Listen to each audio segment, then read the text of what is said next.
Microplastics. As of late, it's a word that's been tossed around a bunch. But what exactly are microplastics and where are they coming from? Well, you're about to find out.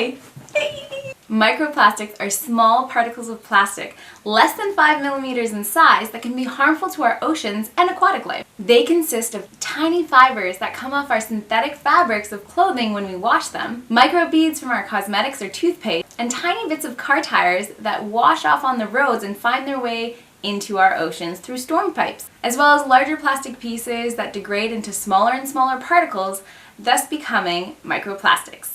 Now, microplastics absorb and carry organic contaminants such as PCBs, pesticides, flame retardants, and hormone-disrupting compounds of many kinds. In short, microplastics are far from good. The crazy thing is that microplastics have now infiltrated every level of the food chain in marine life, and now we're seeing it come back to us being served on our dinner plates. And gutting the fish won't rid them of the bits of plastic they consume. These materials actually enter the marine organisms, which mean it's not just in their guts, but in their tissues, which we eat.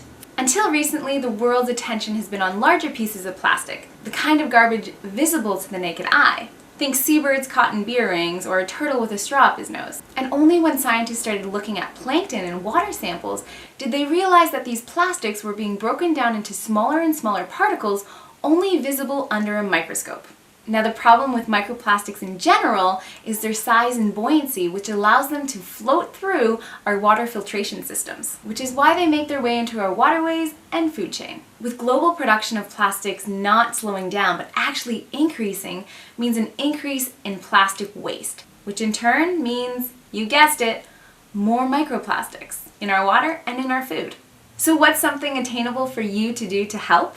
For starters, try washing your clothes less. It's estimated that 1,900 individual fibers can be rinsed off one single synthetic garment every time you wash it, ending up in our ocean. So, if we wash our clothes less, that means less fibers going into our water.